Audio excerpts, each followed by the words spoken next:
जाए के साथ मैं हूं सादिया सैमसन। जनाब, तो आज का मैच बड़ा ही डिफरेंट रहा। डिफरेंट इसलिए क्योंकि ऐसा तो नहीं एक्सपेक्ट कर रहे थे, हम तो समझ रहे थे कि बस इंडिया की टीम आएगी और हांगकांग बोलेगा भाई we are going all out, but ऐसा नहीं हुआ। एनीवेज, आज बहुत सारी चीजें डिफरेंट देखने को मिली। कोहली जो बहुत अरसे से नहीं चल रहे थे वो चल गए और सूर्या ने बड़ा अच्छा आज स्कोर बनाया। डेफिनेटली उनका कलर्स हमने देखे हुए इससे पहले भी, so it was good batting from Indian side. And eight the same time हमने जब हांगकांग को देखा बैट करने में तो वहां पर भी हमारे लिए थोड़ा सा सरप्राइजिंग था।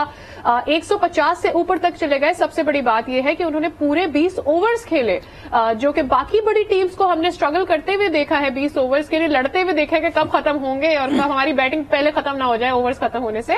So it was a surprising match all in all. और आज के मैच के ऊपर तज्जिया होगा कि 192 को डिफेंड करने की कोशिश, फाइट करने की कोशिश किस तरह से हांगकांग ने की, तो इस जानिब भी आएंगे और उसके बाद अपना एनालिसिस भी जरूरी शामिल करेंगे। लेकिन उससे पहले एक समरी हो जाए, जरा रिपोर्ट देखते हैं कि आज के मैच में हुआ क्या। तो जनाब, ये था अहवाल आज के मैच का जिसका हासिल करेंगे हम एनालिसिस। हमारे साथ स्टूडियोज में मौजूद हैं क्रिकेट एनालिस्ट फवाद मुस्तफा साहब। अस्सलाम वालेकुम, कैसे हैं आप? वालेकुम अस्सलाम, जबरदस्त। मेरे भी पूछना आप कैसे गए, कभी होता ही नहीं है कि मुझसे कोई पूछे अच्छा मैं ठीक हूँ आप कैसे गए। एनीवेज, तो आज का मैच बड़ा टोटल, जो आप कल पाकिस्तान के लिए ये कह रहे थे कि यहाँ तो आप किसी वीक टीम के अगेंस्ट शो करें ना अपने कलर्स और आप एक ऐसा टारगेट सेट करें जो कि लगे कि हाँ ठीक है आपने किसी वीक टीम के अगेंस्ट किया है, तो it was a good target set by India. मुझे तो लगता है कि शायद ये हाईएस्ट टोटल हो इस टूर्नामेंट का। पाकिस्तान अगर इससे ज्यादा नहीं बनाता, लेकिन 190 प्लस हो जाना, उसमें सूर्य कुमार यादव जिस तरह से आके खेले हैं, उससे पहले स्ट्रगल कर रहे थे। ठीक है, रन्स कर रहे थे कोहली भी, लेकिन यासीन मुर्तजा ने जिस तरह से बॉल की, आसानी से रन्स नहीं आ रहे थे। लेकिन सूर्य कुमार यादव जैसे ही है और उसके बाद जो उन्होंने इनिंग्स खेली है तो 190 प्लस हो गया। फिर साथ में अगर आप हांगकांग का मवाजना करें कि जी जिस तरह से उनकी बॉलिंग थी, तो वो शुरू से ही बेहतर बॉलिंग कर रहे थे, रन्स हो गए। लेकिन फिर जब बैटिंग में आए तो मैं एक्सपेक्ट कर रहा था कि 100-110 पे सारी टीम आउट हो जाएगी। बैटिंग भी उन्होंने बेहतर की, 150 से ऊपर कर जाना। ठीक है, पांड्या इस टीम का हिस्सा नहीं थे, लेकिन एक बड़ी कामयाबी है। इससे लगता यही है कि जो T20 क्रिकेट की हम बात करते हैं कि दुनिया भर में खेली जा रही है, जिस किस्म के शॉट्स उनके बैट्समैन ने खेले, फिर बॉलिंग में अगेंस्ट दुनिया की बेहतरीन बैटिंग के जिस तरह से बॉलिंग की, तो इससे लगता ये कि जो T20 क्रिकेट है वो दुनिया भर में मकबूल हो रही है और दिन ब दिन टीमें बेहतर से बेहतर। मुझे तो लग रहा है कि अगला एशिया कप अगर होता है तो मुमकिन है कि हांगकांग उस तरफ हो, उस तरफ से श्रीलंका या बांग्लादेश को एज अ वीक टीम इधर डाल दो, क्योंकि अफगानिस्तान को शायद हांगकांग टक्कर देने में कामयाब हो गया। बिकॉज देखिए ना किस तरह से उन्होंने डिफेंड किया है। इंडिया के अगेंस्ट पाकिस्तान ने स्ट्रगल किया और पाकिस्तान के अगेंस्ट इंडिया ने स्ट्रगल किया। लेट्स टेक इट, ठीक है जी, है ना, दोनों जानिब से हमने देखा कि मैच फंसा। यहाँ पर हम देख रहे हैं कि जब शुरू में बॉलिंग करना शुरू की हांगकांग के प्लेयर्स ने, तो नपी तुली बॉलिंग भी देखने को मिली। ऐसा लग रहा था कि शायद बैट पे बॉल उस तरह से नहीं आ पा रहा है। डेफिनेटली आसान रन्स नहीं दे रहे थे, आसान रन्स नहीं दे रहे थे, चल रहा था बहुत ज्यादा। ये तो बाद में half of the innings had gone, पहले 10 ओवर्स गुजर गए, उसके बाद हमें जल्दी जल्दी रन्स देखने को मिले जब कोहली सेट हो गए, यू नो, एंड उसके साथ हमने सूर्या को भी देखा कि वो भी सेट हो गए और फिर एकदम से रन्स बनना, उनके आने के बाद ही कहा जाए कि रन्स बनना शुरू हुए, which was surprising because we didn't expect. हमें तो लग रहा था इंडिया आएगा और आते ही शायद धमाका हो जाएगा। देखिए, हांगकांग एक तो सारी दुनिया की जितनी भी ये टीमें हैं, एसोसिएट कंट्रीज हैं, अपने मुल्कों में बड़ी T20 क्रिकेट खेल रहे हैं। फिर क्वालिफाई करके आए थे। अक्सर यूएई खेल रहा होता था एशिया कप। यूएई को ये हरा के उनसे ऊपर बेहतर खेल के आए। सो बहुत सारी टीमें जो हैं वो एशिया कप का क्वालिफायर्स खेल रहे थे, तो हांगकांग ऑलरेडी खेलता हुआ आ रहा था। तो ऐसा नहीं है कि आके पहला मैच उन्होंने खेला है, बट बात सारी ये थी कि जो क्वालिफाई करके आ रहे हैं, क्या इतनी बड़ी टीमों के आगे थोड़ा बहुत भी बेहतर खेल पाएंगे? बट उन्होंने बताया कि नहीं, हम अच्छा खेल सकते हैं। क्योंकि होता है कि आप उन लोगों के साथ खेल रहे होते हैं तो एसोसिएट कंट्रीज के प्लेयर होते हैं जिनके आप फैंस होते हैं, तो आप बाज़ वक़्त अंडर प्रेशर आ जाते हैं कि जी कोहली नहीं है तो जी रोहित को आपने बॉलिंग करनी है, तो आप खौफ में भी थोड़े से आ जाते हैं बड़े नामों के। लेकिन उन्होंने कहा कि नहीं जी, हम भी अब उतने ही बेहतर टीम है, हम भी अब उतनी बड़ी क्रिकेट खेलने के लिए तैयार है। तो बड़ा अच्छा परफॉर्म किया हांगकांग ने। मैं तो नहीं एक्सपेक्ट कर रहा था कि इतना बेहतर करेंगे। और अब पाकिस्तान के अगेंस्ट उनका मैच है, पाकिस्तान स्टिल फेवरेट है, बेहतर टीम है, लेकिन कम से कम उन्हें कॉन्फिडेंस मिल गया कि जी हम इंडिया को जो है रोक सकते हैं। आखिर में सूर्य कुमार यादव रन कर गया तो पाकिस्तान के लिए तो अब वो और बेहतर खेलेंगे। कुछ पाकिस्तानी प्लेयर्स भी थे इसमें, जैसे यासीन मुर्तजा थे, पिंडी से फर्स्ट क्लास क्रिकेट खेली है, 3000 के करीब रन बनाए हैं, 100 से ऊपर उनके फर्स्ट क्लास विकेट हैं।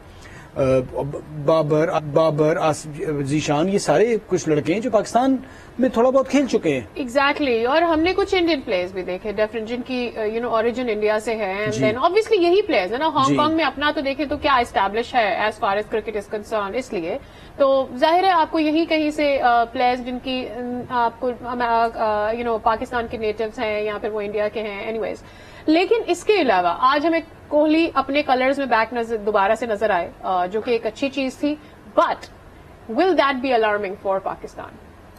देखिए, कोहली तो अगेंस्ट पाकिस्तान भी बेहतर खेले थे। हाँ। जिस फॉर्म में वो थे, तो दे दिया जो हम था, बात कर रहे थे, शुरू में तो नर्वस थे, अगर उस वो नर्वस कैच पकड़ लेते था तो काफी मुश्किल, अगर वो पकड़ लेते तो शायद नहीं, उसके बाद भी वो नर्वस नजर आए, लेकिन probably dancing with the ball, इधर उधर। देखिए, बॉल भी आसान नहीं हो रही थी, बड़ी अच्छी गेंदें की नसीम शाह ने, लेकिन थोड़ा बहुत बेहतर उन्होंने परफॉर्म किया था। आज फिर और बेहतर किया है। अब देखना यह है कि बड़ी टीमों के अगेंस्ट, जैसे अगेंस्ट पाकिस्तान खेलेंगे सुपर 4 में, और टीमों के अगेंस्ट अफगानिस्तान के अगेंस्ट खेलेंगे, श्रीलंका या बांग्लादेश में से जो भी टीम आती है, तो अब तगड़े, अब इंडिया के सारे तगड़े मैच अच्छी टीमों के अगेंस्ट होने ना, तब वो उसको उनके खिलाफ भी ऐसा खेल पाएंगे। लेकिन होता ये कि जब बड़ा प्लेयर फॉर्म में आता है तो वो टीम से हट के बात होती है, पर वो परफॉर्म करता चला अच्छा, कोहली ने कुछ और भी वजूहात बताई हैं उनकी परफॉर्मेंस ना बेहतर होने की वजह से, उसके ऊपर भी जरा आएंगे कि ये कितना बड़ा इशू होता है प्लेयर्स के लिए। लेकिन इससे पहले हमारे साथ है एक कॉलर। अस्सलाम वालेकुम, कौन है हमारे साथ?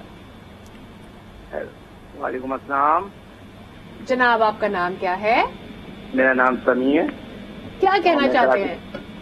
मेरा सवाल ये है कि, और मैं कहना भी चाहता हूँ कि अगर से तरह फकर जमान से और आसिफ अली से ओपनिंग करवाई जाए हांगकांग के मैच में, ऐसा कि आने वाले मैचेस में कि लिए कि हम से हमारा अफगानिस्तान से मैच है तो उसके लिए सूटेबल हो हमारी ओपनिंग। अच्छा, ये थोड़ा सा अहेड सोच रहे हैं, ये अहेड से ये सुपर 4 तक पहुंच गए हैं। ठीक है, we got your question and definitely हम इसको आंसर करेंगे। Asif Ali as an opener?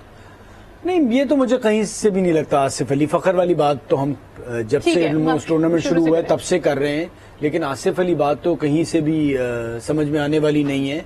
और उम्मीद यही है कि जो ये कह रहे हैं कि हांगकांग से हम इतनी ही आसानी से जीत जाएं, जितना हम जहन में रख के बैठे हैं कि जी वो तो कोई मैच ही नहीं, हम सुपर 4 में पहुंच गए, और उम्मीद है ऐसा ही हो। आज देखिए, इससे पहले तक तो हम भी ऐसे ही बात कर रहे थे। हाँ, लेकिन आज का मैच देखने के बाद भी लाइक अच्छा, हम अपने लफ्ज वापस लेते हैं। नहीं, खैर देखिए, पाकिस्तान के अभी भी बगैर खेले भी, लेकिन 10 से 20% चांस तो अगली टीम के भी है ना, वो खेलने आती है। और वो खेलने से आती खौफ, जो अपनी तारीख अगर पाकिस्तान क्रिकेट की देखें, जो हमने किया है अगेंस्ट बांग्लादेश, अगेंस्ट जिम्बाब्वे, इससे बड़े बड़े नामों ने, तो वो एक खौफ जरूर जहन में रहता है कि भाई हम ये सब कुछ कर चुके हैं, जिन जिन टीमों के अगेंस्ट हम हारे हैं। अच्छा, ये भी एक सवाल है कि ऐसा क्यों हो जाता है, लेकिन उससे पहले एक कॉलर शामिल करते हैं, इनका सवाल ले लेते हैं। अस्सलाम वालेकुम, कौन है हमारे साथ? आपकी आवाज हम तक ठीक से नहीं आ पा रही है, थोड़ा सा लाउडली बोलिएगा। क्या कहना चाहते हैं? आपका नाम भी बताइए। अच्छा, अपनी टेलीविजन की आवाज कम कीजिए पहले तो, कॉल ड्रॉप हो गई है, दोबारा राब्ता करें और टीवी की आवाज कम करके बात करें। Thank you. अच्छा, हम लोग बात कर रहे थे कोहली के बारे में। कोहली हैज सेड अर्लियर, अभी रिसेंटली भी, he had been a little loud about it के मेंटल इश्यूज होते हैं, स्ट्रेस लेवल होते हैं, मैं बहुत सारी चीजें और महसूस करता हूं। This is not for sports, जिससे हमें ये खबर ऐसे मिल रही है। हमें टेनिस में बहुत सारे प्लेयर्स इस तरह से मिल रहे हैं, हमें जिम्नास्टिक में ऐसे बहुत सारे एथलीट्स हैं जो कि ये बात कर रहे हैं कि मेंटल स्ट्रेस होता है, आप डिप्रेशन में चले जाते हो, प्रेशर बहुत ज्यादा होता है। पाकिस्तान से हमें आज तक ये आवाज नहीं आई, उसकी क्या ये वजह है? क्योंकि इश्यूज तो होते हैं, सबके साथ होते हैं, लेकिन इसलिए नहीं आती क्योंकि हमारा उस तरफ झुकाव ही नहीं है। देखिए, बात पाकिस्तान या इंडिया, ये इस खित्ते में बेसिकली ये स्ट्रेस वाली जब आदमी बात करता है ना, तो हम तो उसको बेचारे को पागल करार दे देते हैं। वो तो कोहली इतना बड़ा प्लेयर है कि जब वो बात भी कर रहा है तो उसको उस तरह से समझा जा रहा है, स्ट्रेस को लिया जा रहा है। यहाँ पर अगर आए अभी शाहीन शाह अफरीदी कह दे कि जी मुझे स्ट्रेस हो गया है, या हारिस कह दो क्या जी पागल हो गए यार, ये इसका दिमाग से ही नहीं है, ये तो इसको दूसरे ही मसाइल हैं। सो ये अच्छी बात है कि कोहली ने की, अच्छी बात है कि ये कोहली ने ये बात की, और इससे बहुत से प्लेयर नजर आ रहा होता है गुजर रहे हैं पाकिस्तान के भी, लेकिन उनमें वो हिम्मत नहीं होती कहने की, जो उसने कोहली ने भी बात की कि ये उतना अच्छा है कि जितना जल्दी इस चीज को एक्सेप्ट कर लिया जाए कि आप स्ट्रेस में, वरना हम लड़ रहे होते हैं नहीं नहीं जी कुछ नहीं है, स्ट्रेस कोई नहीं होता। आपको ये चीज होती है और आप जितना जल्दी इसको मान लेंगे उतना ही बेहतर होगा, जो कोहली भी यही बात कर रहे थे। भाई आप किसी भी अपने मसले को जब तक एक्सेप्ट नहीं करेंगे उसे सॉल्व कैसे करेंगे। हमारे साथ कॉलर है, अस्सलाम वालेकुम, कौन है हमारे साथ? मुमताज अली खान जंग से बात कर रहा हूँ। जंग से जी। जंग से कौन बात कर रहे हैं? मुमताज अली खान। मुमताज साहब क्या कहना चाहते हैं? मेरा सवाल है कि अहमद वसीम को एशिया कप के स्क्वाड में क्यों नहीं ले गए? अहमद वसीम को ठीक है। और जो हमारा पीसीबी है वो सिलेक्टर जो मोहम्मद वसीम जो पर्ची प्लेयर है उन्हें सब साथ को ले गए। आसिफ अली कभी नहीं बनता क्योंकि वो एक इनिंग खेलता है, उसके बाद 6-7 महीने उसी पे आपको खिला देते हैं 5-6 सीरीज। ठीक है जी। आसिफ अली एक इनिंग्स में खेल लेता है, उसके बाद नहीं खेलता है 5 इनिंग्स में। वसीम के लिए उन्होंने कह दिया है एज अ बॉलर। नहीं, वसीम चीफ सिलेक्टर को क्रिटिसाइज अच्छा कर रहे थे। Okay fine, sorry I misheard. अच्छा, अब सवाल पैदा जो उनका असल में सवाल था, what is your answer for that? देखिए, आसिफ अली टीम का हिस्सा हैं। अब ये चीफ सेलेक्टर के ऊपर है कि वो आसिफ को देख रहे हैं कि उनसे बेहतर उनके पास रिप्लेसमेंट नहीं है, इसीलिए वो आसिफ अली को लेके गए। अब ये एक अपॉर्चुनिटी मेरे ख्याल से एशिया कप की है, अगर वो यहाँ परफॉर्म नहीं करते तो मुश्किल हो जाएगा उनका पाकिस्तान टीम में बरकरार रहना वर्ल्ड कप के लिए। तो अब चीफ सेलेक्टर के फैसले पे हम आसिफ अली को तो तनकीद नहीं कर सकते, चीफ सेलेक्टर का ये डिसीजन है। अब लेकिन प्लेयर की अपनी जिम्मेदारी भी तो है। नहीं, प्लेयर की जिम्मेदारी ना वे कि प्लेयर में जितनी पोटेंशियल है उसके मुताबिक ही खेलेगा। अब आपकी समझ है कि आप समझ रहे हैं कि जी 6 नंबर का आपके पास उससे बेहतर कोई प्लेयर नहीं है, तो आपको वापस आसिफ अली पे आना पड़ रहा है। Presently do we have a better option than Asif? देखिए, आपके पास ऑप्शंस बड़े लिमिटेड हैं। आपके पास ऑप्शंस लिमिटेड इसलिए कि आपने ऑप्शन से काम नहीं किया। अब मिडिल ऑर्डर में आपके ऑप्शन क्या है? सोहेब भी आए थे, सोहेब चले नहीं, सोहेब को भी वापस कर दिया। आजम आए थे, आजम का फिटनेस का इशू था। अब आजम भी एक ऐसे प्लेयर है जो 5-6 नंबर पे खेल सकते हैं। सो आपके पास बेंच इतनी स्ट्रांग नहीं है। आप जिस प्लेयर को भी लाएंगे, आप कोई ऐसा प्लेयर नहीं छोड़ के जा रहे कि आपने को बहुत बड़ा प्लेयर छोड़ दिया है। ऐसे ही प्लेयर हैं। मुझे ये समझना है कि अगर जिस किस्म की कंडीशन, यहाँ तो लग रहा है कि 160-70 रन आप कर दें तो आप मैच जीत सकते हैं। तो यहाँ पर अगर मिडिल ऑर्डर में कोई ऐसा प्लेयर होता है जो टीम को आगे तक लेके जाता, अगर आपको कोई वैसे बैट्समैन नहीं मिल रहा तो इन कंडीशन में सरफराज भी बड़ा यूजफुल मिडिल ऑर्डर में प्लेयर के तौर पे खेल सकते थे। तो अब ये क्रिकेट बोर्ड पे है कि वो क्या समझते हैं, लेकिन इस टूर्नामेंट में अगर नहीं, बहुत से प्लेयर्स मुझे लगता है कि शायद टीम का हिस्सा ना हो। Right, so we have another caller with us. अस्सलाम वालेकुम, कौन है हमारे साथ? अस्सलाम, मोहम्मद शौकत। मोहम्मद शौकत। ठीक है शौकत, क्या कहना चाहते हैं? मेरा सवाल ये है कि ना ओपनिंग रिजवान से और फखर जमान से क्यों नहीं कराई जाती? ठीक है, ओपनिंग अच्छा जी इनसे करवानी चाहिए, जिसका हमने बहुत सारे प्रोग्राम्स में आंसर दिया है। वील प्रॉबेबली आपकी खुशी के लिए शायद इसका तस्करा हो जाए शो में, बाकी बट आई डोंट प्रॉमिस। यहाँ पे वक्त हो गया ब्रेक से वापस आएंगे तो बात होगी पाकिस्तान वर्सेस हांगकांग की भी, लेकिन कल का मैच भी तो है, that is Sri Lanka versus Bangladesh. Will talk about that. हमारे साथ रहिए।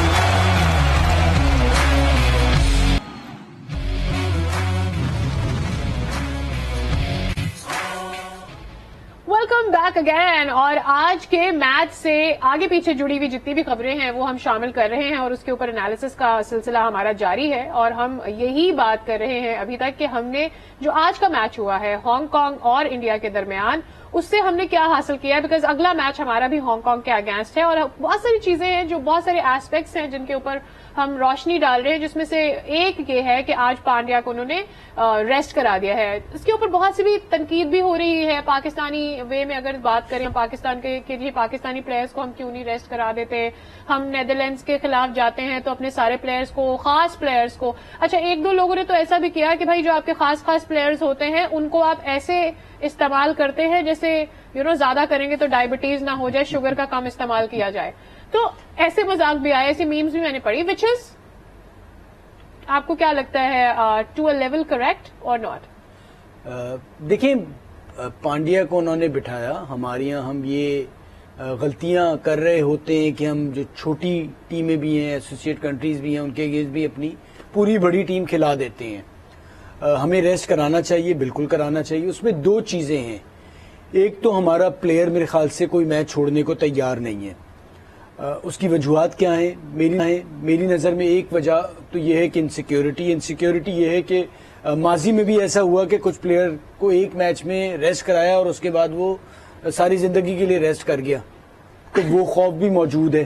सही। दूसरा ये है कि वो प्लेयर कहता है नहीं जी मैं इतना फिट हूं, मैं सुपर फिट हूं, मैं खेलूंगा और मैंने खेलना है। जब वो इतनी जिद कर जाता है तो आपको खिलाना पड़ जाता है। अच्छा। प्लस आपके अंदर एक खौफ भी है कि आप कहीं इसके बगैर हार ना जाएं, क्योंकि आपको अपनी बेंच पे इतना भरोसा नहीं है। सही। तो ये काफी सारी वजूहत हैं। इंडिया में उन्होंने अब एक सिस्टम बना लिया है, वो बेहतर है, उनकी बेंच स्ट्रांग है, जिसकी एक मिसाल कोहली की कप्तानी भी है। जी, ये सारा कुछ है। और उनकी टीम मैनेजमेंट अगर डिसीजन लेती है तो प्लेयर को भी उसके साथ जाना पड़ता है। तो ये है कि हमारी मैनेजमेंट कितनी स्ट्रांग है और हमारे सिस्टम किस किस्म के हैं जिससे प्लेयर को किसी किस्म की कोई इनसिक्योरिटी ना हो। तो ये सारी वजूहत हैं जिसकी वजह से मैं समझता हूं कि प्लेयर भी कोशिश करता है कि वो सारे मैच खेले, और आप भी उस पर कह रहे होते हैं कि चलें जी खिला दें, और फिर यहाँ आके आप फंस जाते हैं जब इतने बड़े इवेंट्स आते हैं। अच्छा, आपके अब इस क्लेम ने ना इतने सारे सवालों का पंडोरा मेरे दिमाग के अंदर खोल दिया है, सो आई डायरेक्टली कम। अभी कुछ देर पहले हम आसिफ अली की बात कर रहे थे कि यार सिलेक्शन जो हमारा सिलेक्शन बोर्ड है ये तो उसकी जिम्मेदारी है कि आपने किसको डालना है, but then at the same time हम ये बात भी कर रहे हैं कि जी कुछ प्लेयर्स बैठना ही नहीं चाहते। तो कौन ज्यादा मजबूत है, हमारा सिलेक्शन बोर्ड ज्यादा मजबूत है या हमारा प्लेयर ज्यादा मजबूत है जो कहता है कि मैंने नहीं बैठना या इसे नहीं बिठाना? देखिए, आपका सिलेक्शन कमेटी जो है वो मजबूत इन अ वे कि मजबूत किसके मुकाबले में मजबूत है और किसके लिए कमजोर है। जो बड़ा प्लेयर है उसके आगे सिलेक्शन कमेटी का एक मुख्तलिफ रवैया है, और अगर कोई कमजोर प्लेयर है उसके साथ मुख्तलिफ रवैया है, जिसपे बेसिकली वो डिपेंड कर रहे होते हैं। 5-6 प्लेयर ऐसे होते हैं जो आपको नजर आता है ये मैच विनिंग प्लेयर हैं। जो मैच विनिंग प्लेयर बन जाता है ना, फिर वो डिक्टेट करता है और आप उसकी बातें सुन रहे होते हो, क्योंकि आपके अंदर भी खौफ है कि जी हार गए तो हम पे क्रिटिसिज्म शुरू हो जाएगा। और जब कोई ऐसे प्लेयर जिनका आपको पता होता है कि जी अगर इनको हटा भी देंगे तो रिप्लेसमेंट ऐसा ही है और काम चल जाएगा, तो वो सारे आप उसूल फिर उस पर ही जता रहे होते हैं। तो हमारा रवैया जो है वो एक ऐसा रवैया नहीं कि जो सबके साथ एक जैसा हो। सही है। Having said that, do you feel कि जिस तरह से हम बार बार क्रिकेट का एक मुआवजा इंडिया से भी कर रहे हैं। अच्छा, हमारे साथ एक कॉलर, पहले कॉलर को लेते हैं, then I will continue with this question. अस्सलाम वालेकुम, कौन है हमारे साथ? वालेकुम अस्सलाम, शाहजेब बात कर रहा हूँ इस्लामाबाद से। अस्सलाम वालेकुम शाहजेब, क्या कहना चाहते हैं? मैं बस ये आपसे कहना चाहता हूँ कि इंशाल्लाह हमें उम्मीद है कि हम हांगकांग को तो हरा देंगे, लेकिन जब हम इंडिया के साथ खेलेंगे 4 सितंबर को, तो क्या हमें टीम में कोई चेंजेस करना चाहिए या हमें इसी टीम के साथ खेलना चाहिए? इंडिया के अगेंस्ट। Okay, nice question, we had not thought in that way. देखिए शाहजेब, बात सारी ये कि हम हांगकांग के अगेंस्ट क्या टीम खिलाते हैं। सबसे इम्पोर्टेंट ये है कि हमारी हांगकांग के अगेंस्ट क्या टीम होती है। क्या हम रेस्ट नसीम शाह को, हारिस रऊफ को कराते हैं? अगर हम कराते हैं तो बड़ी अच्छी बात है। और उसके बाद अगर हम जीत भी जाते हैं तो फिर हम क्या टीम के साथ जाना चाहते हैं? क्या हम हैदर अली को भी हांगकांग का मैच देते हैं? अगर तो हम हांगकांग के अगेंस्ट हैदर अली को नहीं खिलाते और आसिफ के साथ ही जाते हैं तो फिर मैं समझता हूँ ज्यादती होगी। उसे इंडिया जैसी टीम के अगेंस्ट आप खिलाएं, फिर आपको उसी टीम के साथ जाना चाहिए। दूसरा हमने देखना है कि जी हमारी बॉलिंग में अगर कुछ बहुत ही अच्छा हांगकांग के अगेंस्ट हसनैन या हसन अली कर देते हैं, फिर हमारे इन प्लेयर्स की वाकई फिटनेस लेवल उतनी ही 100% इंडिया के अगेंस्ट रहती है, तो मुझे नहीं लगता कि एज सच कोई इतनी चेंज होगी। हांगकांग चेंज का अगर होनी चाहिए तो बॉलिंग तो ये बिल्कुल ठीक है, बैटिंग में मैं समझता हूँ कि आपको हैदर अली को जरूर चांस देना चाहिए, लेकिन वो हांगकांग के अगेंस्ट दें आप अगर उसे इंडिया के अगेंस्ट खिलाना है। और प्लस जो हम बात कर रहे हैं, जो हमारे कॉलर भी बात कर रहे थे कि फखर को हमने ओपन कराना चाहिए। ये सारी आपको एक्सपेरिमेंट्स जो हैं हांगकांग के अगेंस्ट ही करने होंगे, then only you will be able to deliver against India confidently. Hong Kong के अगेंस्ट अगर चले आप रिजवान और बाबर के साथ भी चले जाते हैं ना, मैं जनरल बात कर रहा हूँ, नहीं जाना चाहिए और वो उस तरह से रन नहीं करते तो फखर एक ऐसा प्लेयर है कि आप 3 से उससे पहले नंबर पे खिला सकते हैं, ओपनर एज ए ओपनर खिला सकते हैं, लेकिन आप हैदर अली को नहीं लेके आ सकते ना, उसे आपने खिलाया नहीं, फिर आप उसे अगेंस्ट इंडिया खिला दें। ऑलराइट, ठीक है जनाब। तो हमारे साथ एक और कॉलर है। अस्सलाम वालेकुम। अस्सलाम वालेकुम जी, कौन बात कर रहे हैं? जी, मेरा नाम मोहम्मद कमाल सिद्दीकी है, मैं दुबई से बात कर रहा हूँ। अस्सलाम वालेकुम अगेन फ्रॉम दुबई। क्या कहना चाहते हैं?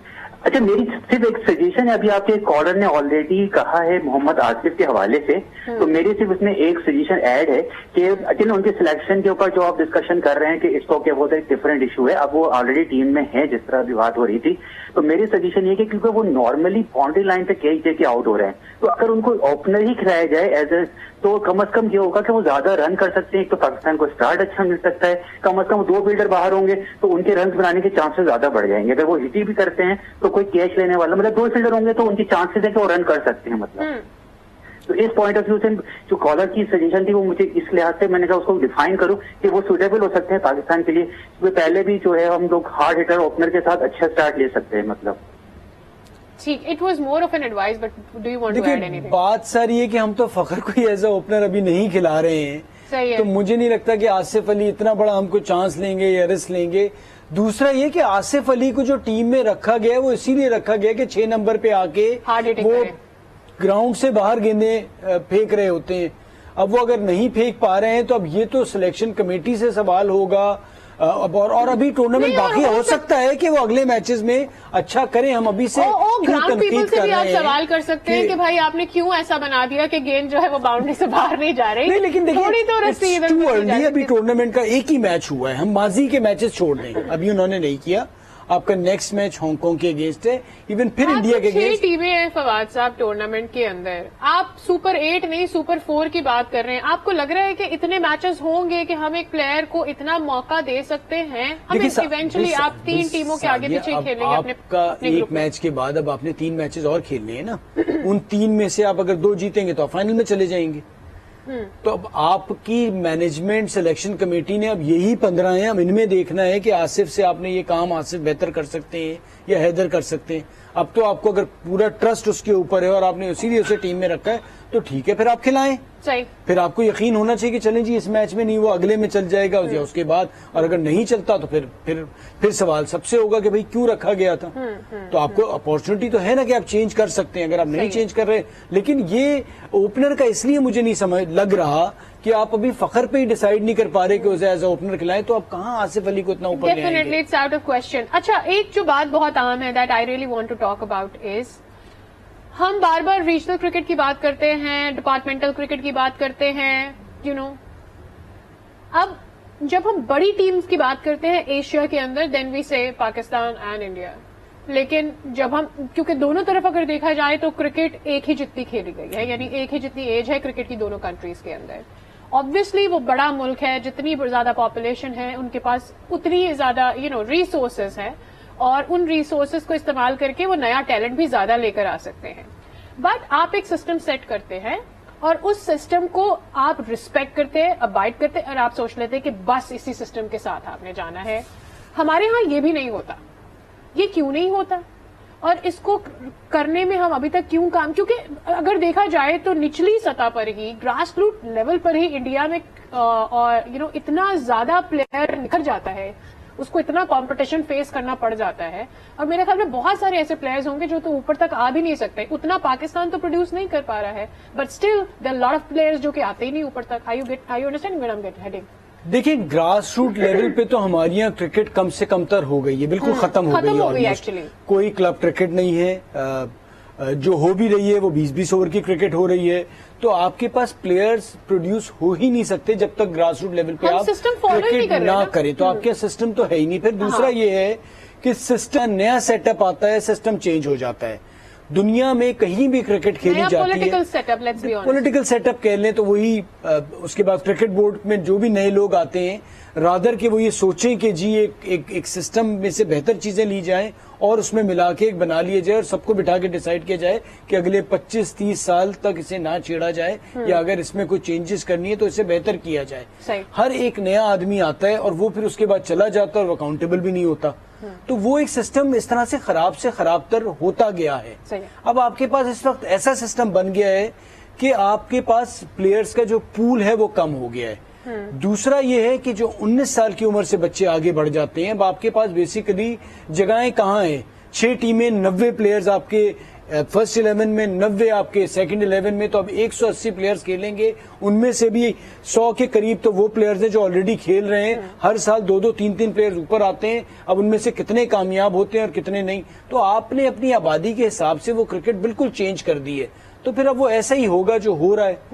अब इस पे अब हम यही कहते हैं कि जी हम घूम फिर के वही आसिफ अली या शोएब मलिक की बात कर रहे हैं। ये सारे वही प्लेयर्स हैं जो 20-20 साल से क्रिकेट खेल रहे हैं, लेकिन आपके पास कोई नए प्लेयर ऐसे नहीं आ रहे कि जो इन्हें रिप्लेस कर सकें। डेफिनेटली नए प्लेयर्स की कमी है, इसलिए क्योंकि उनको उस सिस्टम में नहीं लाया जा रहा, उस सिस्टम से उन प्लेयर्स को नहीं निकाला जा रहा है। डेफिनेटली यू आर अनअवेयर कि आपके पास जो टैलेंट है वो कहाँ है, बिकॉज आप उन्हें परख नहीं रहे। आपके पास प्रॉपर प्लेटफॉर्म ही नहीं है कि जहां पर आप उनको परख सके। यहाँ पे वक्त हो गया एक ब्रेक का, ब्रेक से वापस आएंगे तो अगले मैचेस का भी जिक्र होगा। Stay with us.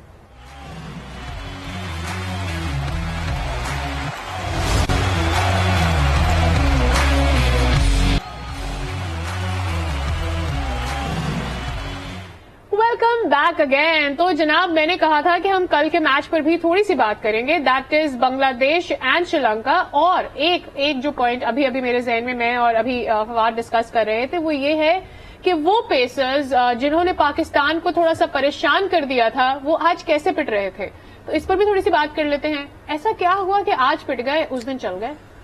देखिए सादिया, जैसे हांगकांग जिस किस्म की टीम है या एसोसिएट कंट्रीज के ये जो प्लेयर होते हैं ना, ये उस तरह से खौफजदा नहीं होते। ये अपनी नीचे से जैसे वो आए, नथिंग टू लूज, वो आए, उन्होंने कहा जी मैं तो बस अब चलाना है और मैंने मारना है, तो वो बेखौफ खेले जा रहे थे। लेकिन बेखौफ के साथ साथ जिस तरह से वो शॉट्स खेल रहे थे, वो लग रहा था कि वो इस किस्म की क्रिकेट अपने मुल्क में खेलते रहे हैं। कुछ ऐसा नहीं हो रहा था कि जी चलाया थर्ड मैन पे से हो गया, तो वो शॉट्स खेल रहे थे। और उन्होंने इन बॉलर्स को जिस तरह से वो वैश खान को 50 से ऊपर हो गए, अर्शदीप जो हैं उनको भी 40 से ऊपर रन हो गए, तो 90 रन उन्होंने 8 ओवर्स में इनके बनाए हैं, जो बहुत बड़ी बात है। मेरे ख्याल से ये पाकिस्तान को आज का मैच जरूर देख रहे होंगे, अंदाजा लगाना चाहिए कि जो फास्ट बॉलिंग है इस पे हम रन बना सकते हैं, और हम इंडिया पे अगर टारगेट करें 170 या 80 का वो हम कर सकते हैं, और फिर हमारी बॉलिंग उस पर हमें जिता भी सकती है। अच्छा, मैं यही पॉइंट लेकर आना चाह रही थी कि उसके मुकाबले अगर आप नसीम को देखते, इस बात को सामने रखते हुए कि उसको क्रैम्प्स थ्रू आउट मसला कर रहे थे, still he produce so many wickets eight the same time, तो मुझे ऐसा लगता है कि विद दैट इसका क्रेडिट भी पाकिस्तानी बॉलिंग को जाना चाहिए कि ठीक है आपके पास ऐसे बॉलर्स हैं जो आपके छोटे टोटल को डिफेंड कर सकते हैं, उसके साथ खड़े रहेंगे। लेकिन आपके बैट्समैन क्या इसके लिए तैयार हैं कि अगर कोई और टीम उस पेसर को खेल सकती है तो भाई आप क्यों नहीं खेल सकते? तो ये मुझे लगता है कि कॉन्फिडेंस पाकिस्तान टीम को आज इस मैच से कुछ ना कुछ तो जरूर मिला होगा। कि कॉन्फिडेंस मिलेगा या ना उम्मीदी मिलेगी, यार ये भी खेल गए, हमसे नहीं खेला जाता? नहीं, मेरे ख्याल से थोड़ा सा आप, और टूर्नामेंट पहला मैच था, थोड़ा सा प्रेशर होता है, आप टूर्नामेंट चलना शुरू होता है, आप अभी हांगकांग के अगेंस्ट खेलेंगे, पहली गेम तो टीम थोड़ी सी बेहतर होती जाती है। तो उम्मीद यही है कि जब हम सुपर 4 में क्वालिफाई करेंगे तो हम बेहतर परफॉर्मेंस हमारी होती चली जाएगी। सही है, बस। अच्छा, कल के मैच के ऊपर थोड़ी सी बात कर लेते हैं, चूंकि we have a few minutes left. अब श्रीलंका वर्सेस बांग्लादेश, आपको क्या लगता है ऑन पेपर कौन सी बड़ी टीम है कल के लिए? दोनों टीमें सोच भी नहीं रही होंगी कि उन दोनों को, नहीं एक तो सोच रहे हैं कि भाई दूसरी टीम बहुत आसान है। हाँ, वो तो उन्होंने फरमाया भी है। तो दोनों टीमें टूर्नामेंट के स्टार्ट से पहले ये नहीं तसव्वुर कर रही होंगी कि उन दोनों को में से एक को जाना पड़ जाएगा, क्योंकि अफगानिस्तान जैसा भी है उनको ये जरूर उम्मीद होगी कि हम अफगानिस्तान को दोनों ही हरा देंगे, लेकिन अब ये पोजीशन आ गई है कि इन दोनों में से किसी एक टीम को कल बाहर हो जाना है।